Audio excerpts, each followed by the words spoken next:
వాస్తవంగా అక్కడ ఉద్దేశం ఏంటంటే ఇంటర్నెట్ ప్లస్ కేబుల్ ఉండాలని.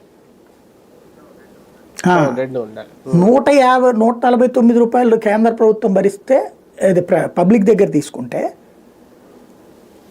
కేంద్ర ప్రభుత్వం ఇచ్చిన డబ్బులు 100 రూపాయలు 150 రూపాయలు ఉన్నాయి కదా, అవి ఒక 5 ఏళ్ల పాటు పనిచేస్తాయి కదా.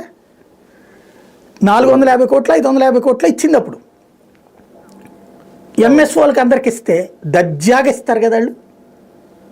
ఇవ్వాల వీళ్ళు ఏం చేశారంటే ఇందులో 2 కోణాలు ఉన్నాయి. అనేక చోట్ల కేబుల్, ఒకప్పుడు కేబుల్ అంటే రూపాయి కష్టపడి దాన్ని ఏంటి నిత్యంలో వేసుకుని ఎక్కి వైర్లు కనిపిన వాళ్ళు కేబుల్ ఆపరేటర్లు. అలాగ కేబుల్ ఆపరేటర్లు ఆ తర్వాత మాస్టర్ కంట్రోల్ రూమ్స్ అయ్యి మాస్టర్ ఛానల్ అని, సిటీ కేబుల్ అని, హాత్వే అని, ఎస్డివి అని, భీమవరం అని, లేకపోతే కనుక యాక్ట్ అని, ఇట్లా కేబుల్ నెట్వర్క్లు వచ్చేసినాయి. వీళ్ళందరికీ ఒక అనుసంధానం చేసి వీళ్ళకి కొంత శ్రమ తగ్గింది. వాళ్ళు ఇదివరకు వీడియో క్యాసెట్లు తెచ్చి ప్లే చేయడం ఇవన్నీ చేసేవాళ్ళు. విహెచ్ఎస్ క్యాసెట్లు తెచ్చి వీసీఆర్ పెట్టి అయ్యని, అదంతా అవసరం లేకుండా ఇప్పుడు వాళ్ళే సినిమా ఛానల్స్ ఇస్తారు, ఇదంతా ఇస్తారు. వీళ్ళు జనం నుంచి డబ్బులు కలెక్ట్ చేసే ఏజెంట్ల కిందకి మారారు.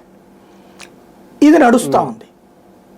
ఇందులో మొదట్లో అలా కష్టపడ్డోళ్ళు కొంతమంది ఏమో వెల్ సెటిల్డ్ అయ్యారు, ఒక 10% మంది. మిగతా 90% మంది ఈ ప్రపంచంలోంచి పక్కకి వెళ్ళిపోయారు ఆ పోటీలో పడలేక. సెకండ్